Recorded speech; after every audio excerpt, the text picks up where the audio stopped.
Happy Saturday. I am in the middle of a 3-wedding weekend. I did a wedding at a place called Hacienda, which you've probably seen if you've seen the behind the scenes full wedding day videos yesterday.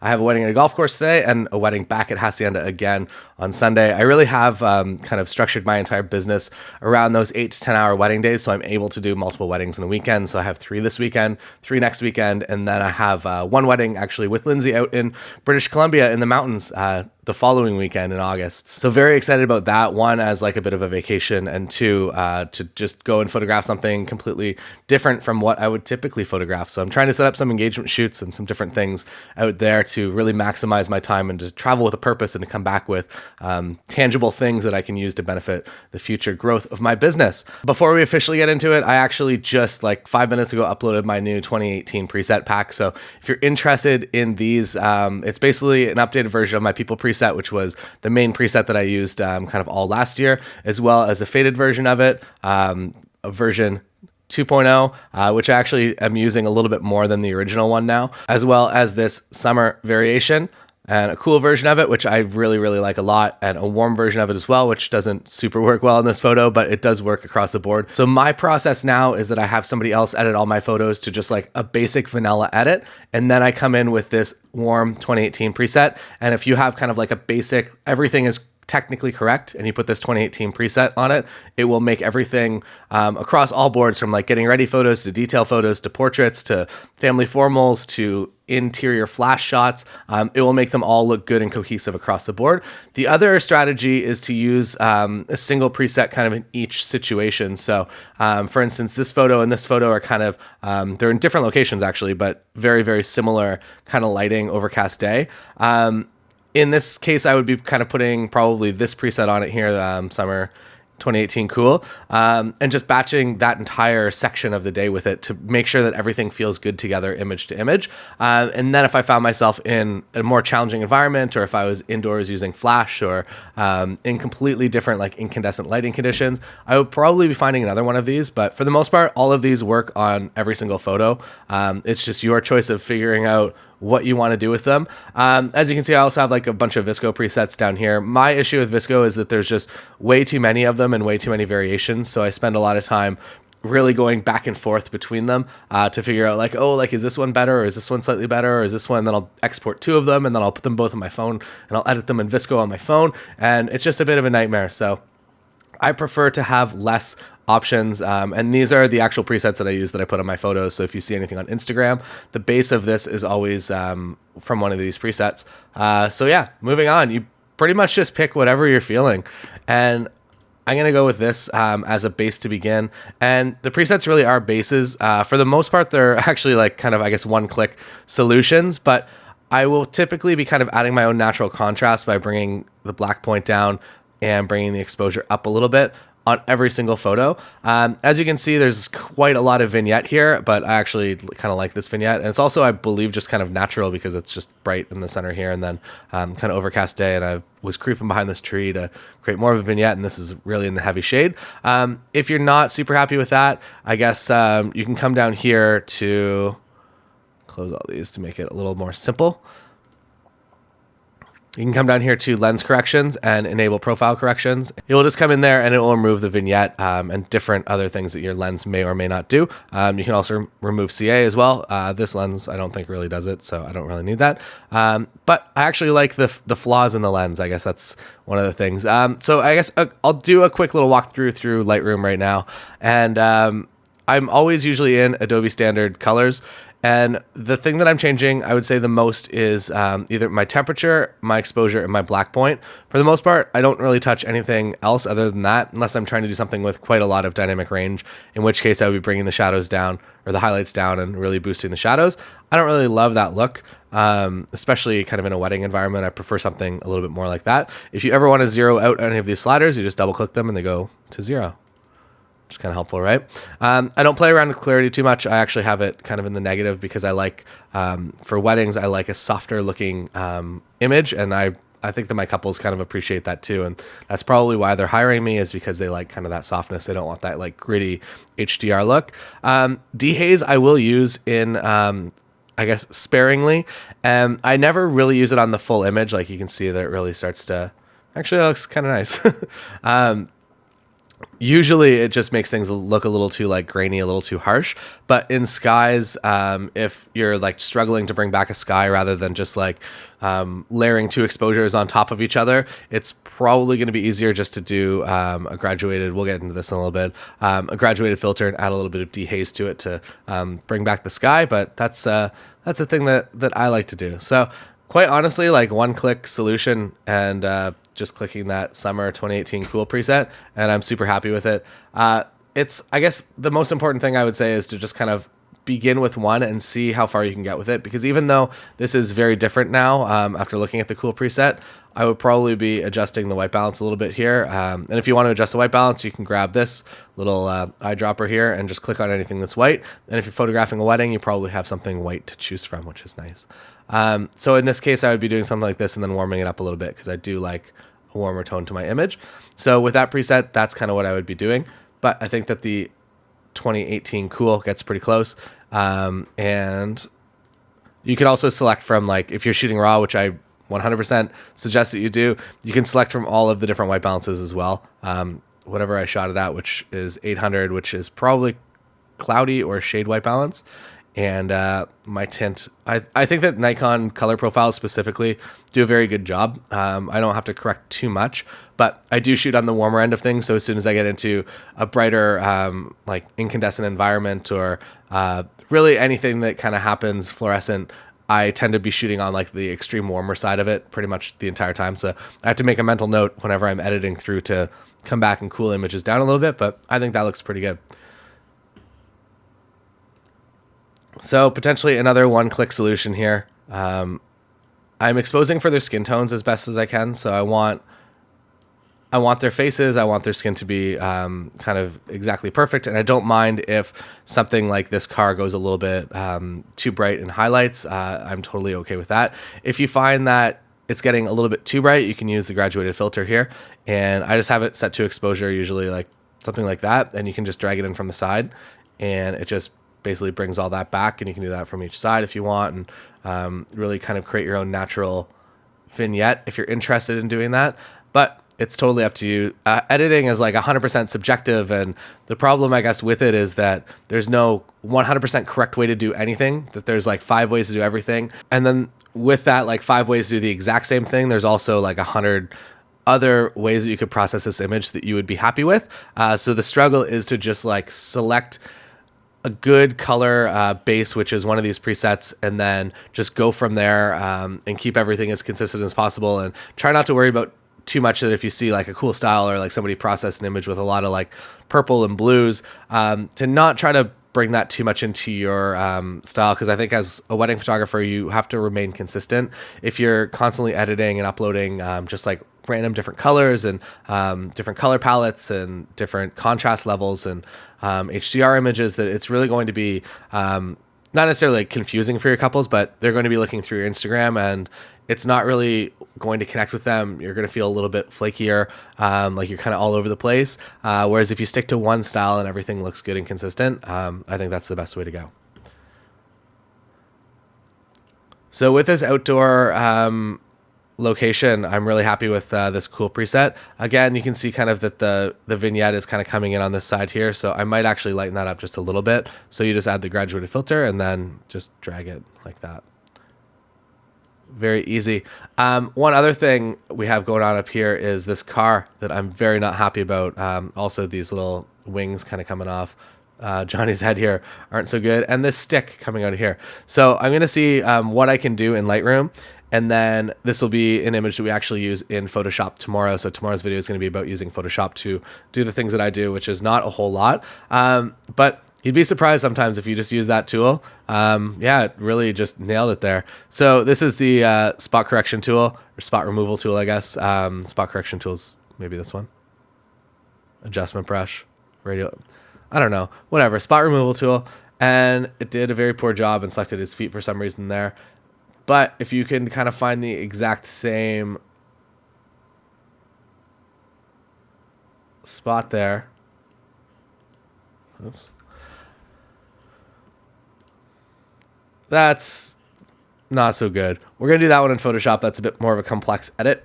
For like really, really simple edits, like if there was just like a piece of we'll use this here. If you just wanted this little crack to go away, you just kind of highlight it like that and it replaces it with a different crack. And so for simple spot removal, it's very good in Lightroom here, but with anything more complex like this situation up here that I'm going to have to kind of continue the road and bring down these trees and do a bunch of other stuff. It's more manual control is better in that circumstance. And especially around Johnny's head here, this is a very challenging edit that I should have saw in camera, but when you're dealing with this many people and trying to do all kinds of different things and also dealing with the backgrounds that you're given, because if we shot in the other direction, it's a parking lot. Shooting in this direction here was kind of the best option, even though it was an active driveway. So I have to deal with certain elements and signs and fences and other distracting things.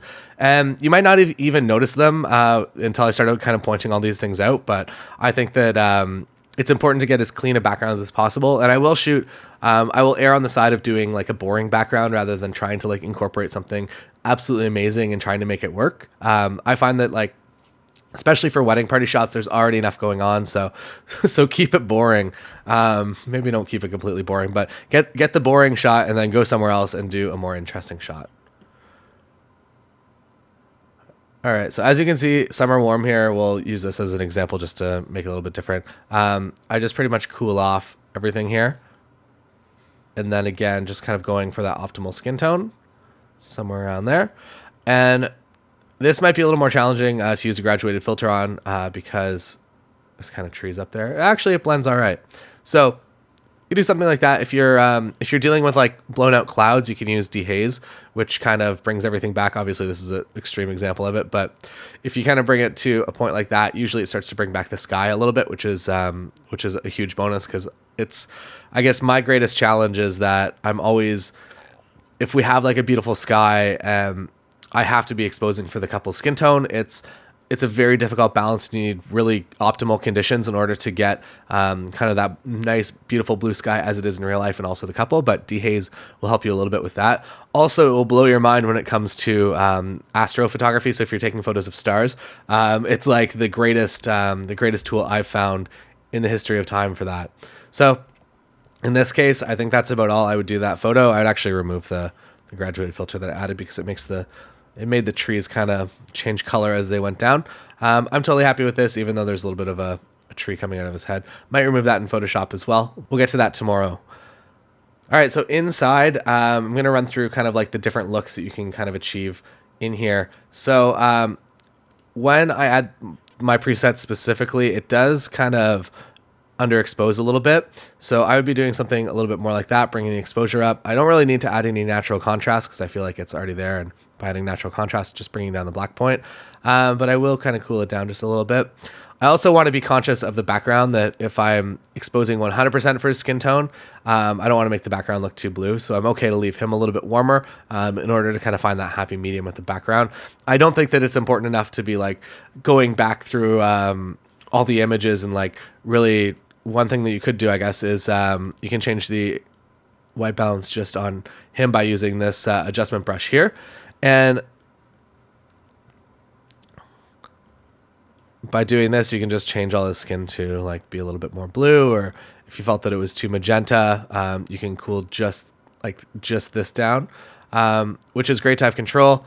But I find that the more natural I can leave an image, one, the faster you're going to process, and two, the more natural the image is actually going to look. And when you look back on it in a long time, I would be totally happy with this image. Again, this mic sticking out here, not my favorite thing in the world, but we couldn't get rid of it, sadly, unfortunately. If it was going in an album, I probably would take this into Photoshop and remove this quickly. If it's just like one of the I believe this image I delivered like 900 photos, which is very high. If it is one of the 900 photos, I'm not going to go through every single photo and remove it because I know that they're probably not going to be printing every single photo from the wedding day. So moving into a little darker conditions, this is where things start to get a little more interesting, I think. And the curves on the colors like really do start to make a dramatic adjustment. As you can see, this one's almost like very green, whereas outside it would be a lot more just kind of like faded neutral. But in this specific case, it's looking a little green, I guess. So I am still happy with this, even though this is kind of on the warmer magenta side. I'm still very happy using it. And This is also a challenging situation because of the lights that are over here that are also kind of this pinky color. If you maybe one tip for if you are in this situation, talk to the DJ and ask him politely. Either I would say no lights for the wedding or for the first dances, or if he just has the ability, or she, I guess, has the ability to only do white lights, that's also preferred. I had an off-camera light set up to my right here, which is why everyone over here is kind of illuminated. But it was definitely something that I had to deal with, and I had to deal with it quickly because it was like as the first dance started, the lights came on. And I guess I've worked with so many DJs in the past that just kind of get it, and they're like, yeah, we're gonna like leave it pretty chill for the first dances because we don't need lasers and those laser spots all over everybody. But this guy, he's a totally cool guy, but I guess just I don't know, stuck in his ways of just like getting right to the insane party mode for first dances. So another wedding day, a wedding that we've covered a little bit on the course so far. Also, if you haven't followed the course and this is the first video you're seeing, there is a link in either the description or the first comment that will take you to the full 30 days of this course. So that's a thing that you can do. For interior shots, I'm just going to kind of scroll through all the different options that we have here in all these presets. And I don't actually like the cool one the most. I almost like that one the most, even though it is a little bit warmer. So I'm going to start with that. I'm going to cool it down just a little bit. Yeah, I like that. Also, you'll notice that it's a little bit blue over here, and also this this light here. So you can use your spot removal, and you can do your best. And there's a 50% chance of this working, and it didn't work automatically. All right, we're going to leave that for Lightroom. I tried my hardest for a couple seconds. It is a bit distracting. I will do this for like the really iconic, I guess, room shots because I do believe that you should have at least like one of those to be perfect. And especially if you're submitting from magazines or giving them to the venue, it's like it's good to have one clean one with no signs. If you do find that this is maybe like a little bit too blue for you and you can see the blue kind of creeping in up top here, you can use your graduated filter and something maybe around there. And just kind of do this to it. Sorry, I was the opposite direction there. And kind of warm it up like that so that now this room here is a little bit more cohesive kind of across. You can also do things like if you want to just kind of not warm up, double clicking to zero those out. Just kind of add a little bit more color around here. Not necessarily correcting the full vignetting that this lens is doing, but just like showing those little small pieces. And as you can see, it's a little unbalanced here now with the all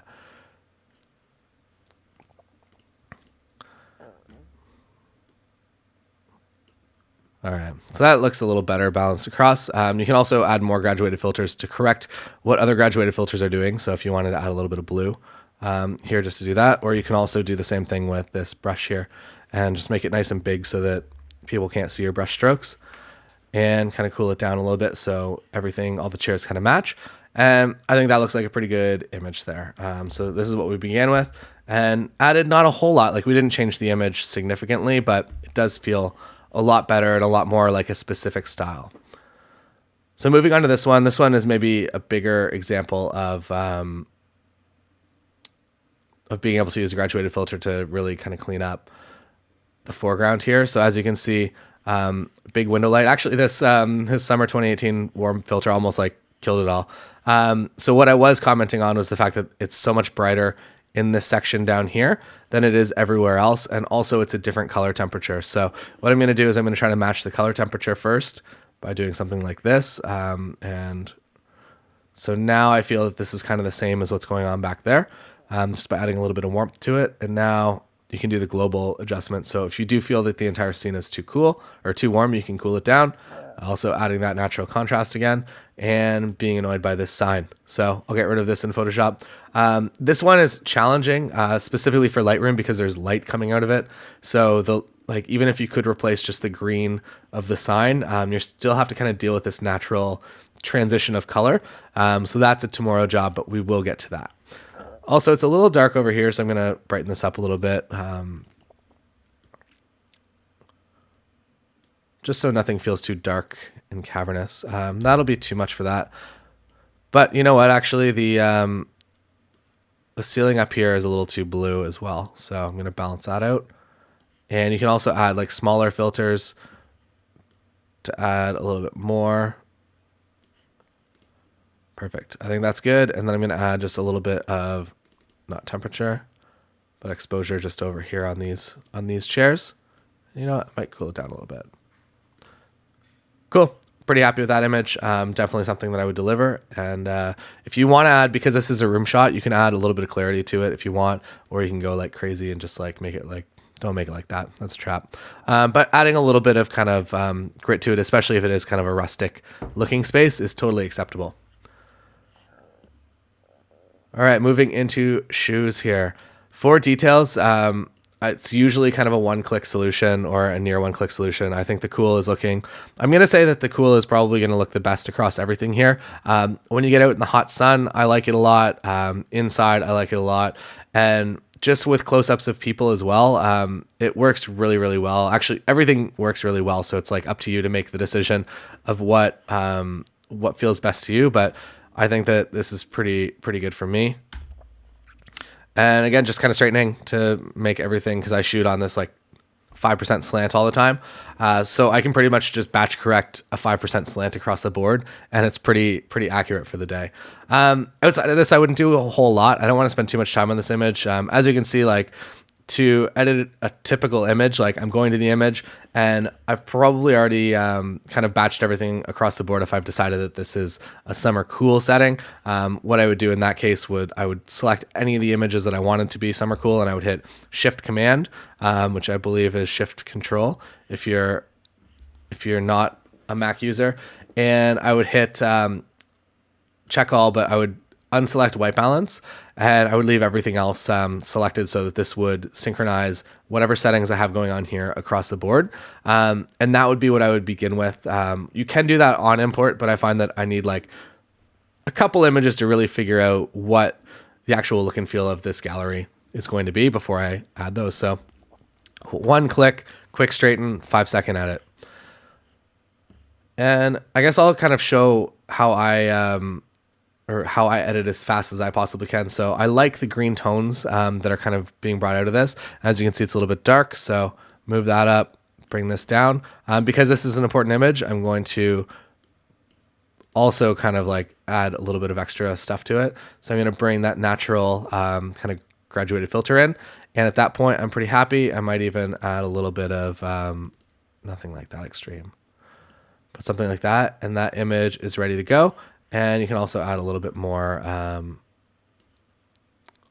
exposure to your face there. And I think that image is perfect, and that took like 20 seconds to edit what I think is one of my favorite images. Moving into this, we're just going to use the cool filter because I feel like it is really working well today. Graduated filter again on the side here because the light is really dropping off. Now everything is pretty consistent across the board, and little natural contrast, bringing the black point down. Also, you'll notice that different color kind of creeping in over here, so I'm going to warm that up a little bit. Not going to change the exposure on it. And now, because there is kind of a lot of color or a lot of brightness coming from around them, I'm actually going to go through here quickly and just kind of make a little bit of a vignette that will kind of creep into the scene and frame everybody. And it's kind of like a hidden vignette. Like nobody's really going to notice this. It's not going to look like a vignette because it's so non-vignette-y, I guess. And I think that's a pretty good image. I'm going to add a little bit of exposure up here.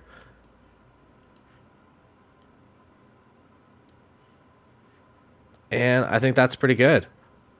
Totally happy with that image. Moving into the ceremony, for the most part, everything's going to be kind of a one-click edit. This might be a little too magenta, a little too red for you, but I kind of like the warm tones to it. And if you're batching everything kind of across the entire ceremony to look like this, it won't look orange in comparison. Like I guess if you're selecting between this preset here and something else, you know what? I actually like that better. So. And I'm going to open up the shadows a little bit here, just because it does feel a little bit too almost contrasty. So I'm going to move this black point up. And again, the actions or the presets are a base to start, but they're not the end all be all. And because of this, I can just come down here to this previous button. I've already edited this file or this last file, and I know that this one is going to be incredibly similar. So brighten that up a little bit. Again, editing for skin tones, making sure their skin tones are the best rather than the scene. And again, just hitting the previous button. And once you edit like one photo in a sequence, usually you can either just sequence or synchronize everything across the board, or you can go kind of individually and just click the previous button, which really does help speed things along a lot. So outside here, I really, really like this look right here. This is like a good color. Maybe a bit of a weird pose, a weird step. I don't know if you can crop it in here. I don't crop a whole lot in post because I think that I do that in camera by going into DX mode or going into 0.1, 0.2 times mode. But I don't really love that. And also when you are cropping, crop at like, so the reason that this crop doesn't really work is because you have to kind of crop in between joints. Like I can't just crop him right at the knees or it looks weird. But if I'm cropping him where I should be cropping him, I'm cropping kind of her feet just off, which feels a little bit weird. So that's why that doesn't work super well. But other than that, I like the image. I like that the venue is kind of in the background, nicely softly out of focus here. Look at how soft that is. Just nothing. That's why I love this 58 because of the, like, I don't know. You don't see that, an out of focus look that looks like that on any other lens, I don't think. So that's why I dig that. Details again, probably just gonna be relying on the Summer Cool. I think it's a good look. Summer Cool, saving the day. Something like that's good. I can add a little bit more vibrance since it is a flower shot. Always use vibrance, never use saturation. Saturation is a trap. Vibrance adds like kind of the good colors. Saturation adds the stuff that makes it look like you've just kind of like oversaturated an image. So moving inside, I like the cool action, cool preset. Sorry, I'm like really old school Photoshop where you had to use actions.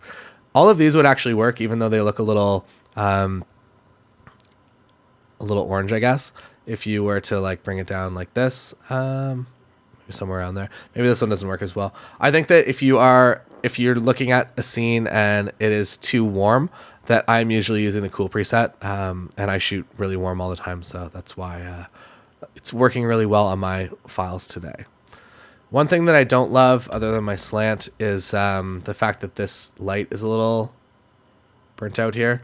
And you can use highlights to bring it back, but I think that makes it look worse. So maybe we'll just let it go and just be like that. So this image I'm very happy with. Again, editing for the skin tone, and I think that's kind of perfect. All right, we have 3 more images here. This one is also one of my favorites. I'm going to use the actual summer warm on this because I think that it's an image that I want it to be kind of as warm as possible since it is sunset. And as you see, just like opening up the exposure here, why you shoot raw. I wasn't even really that. I was pretty underexposed, but I wasn't that far underexposed. But by opening it up like this, like it really kind of brings the image together. And if you want to bring a little more sunset into the scene, you can kind of do, I don't know, a little sunset, a post-production sunset, bring the sky back a little bit. And I think that looks pretty good. So a couple seconds goes from that image to this image. Very happy with that. 2 more images. Sunset. Well, I could spend a long time making this image like entirely perfect. I would probably rather just get it to look pretty good and then move on. I think something like that looks pretty good. You can also add a little bit of dehaze to bring that sky back if you want. And again, it's a building, so I don't mind making it look a little crunchier than portraits. All right, one last flash shot, and then we are done for the day. I think Summer Cool is going to win it again. So if you shoot warm like me, Summer Cool 2018 is probably going to be your favorite preset. And there's a bag down here. Unfortunately, if I would have just moved like one step over to the left, I would have, 1, gotten rid of this post coming out of his head, and 2, minimized this bag. So, but I left it in because tomorrow we're going to be talking about Photoshop, and I want some interesting things that I have to remove in Photoshop because that's usually what I'm using it for. This is maybe like a high volume sample because I selected some of these images to actually use tomorrow. But if you are out photographing weddings, do your best to just hide things. So move that step over to the left so that this isn't coming out of their heads and this bag isn't there. And you could isolate them against this kind of black circular window thing.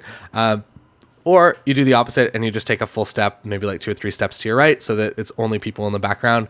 I just find that when there's a lot of people in the background, there's usually a few people like doing something that kind of ruins the photo or takes all the interest away. And it's very, very hard to replace a person in a photo or to crop kind of around them. So again, always trying to get a simple image with no people in it and then including people afterwards with this. And also that goes kind of for backgrounds as well, that if I'm out there in the world taking photos, that I want a simple background first, and then I'm going to move on from there and create something different. But thank you so much for watching today. Tomorrow we're going to be in Photoshop, so come enjoy that and pick up these presets if you like the look. They really, like, for the most part, do work on every image, I would say, of a wedding day, and that's kind of why I've created them. And it's they actually began, I use a post processor to do kind of my baseline edit, and all of these kind of started with the different ways that they would screw up my edit when they sent it back to me. So I'd get a Lightroom catalog back and everything would be like too orange, or like a stop and a half underexposed, or a stop and a half overexposed. So I started coming up with kind of creative ways in order to make all the images look good and cohesive together, just by doing like a one-click synchronize across all of them. And then I've kind of built them out into this that actually I'm using a lot more for myself, and I'm getting away from kind of the pre-made presets that I had been using in the past, like these Visco presets, because I feel like it just makes my work look all over the place with different grain levels and different greens and all kinds of different elements that actually make a very bad, I guess, social media presence. So I'm onto these. If you are also interested, you can pick these up as well. If not, that's totally cool. Like, whatever you're using, all of these same things apply: graduated filters, spot, adjustment brush, spot removal, everything. So have fun with Lightroom, shoot raw. It's like, this is by far the best tool for post-processing out there. So Lightroom, see you tomorrow.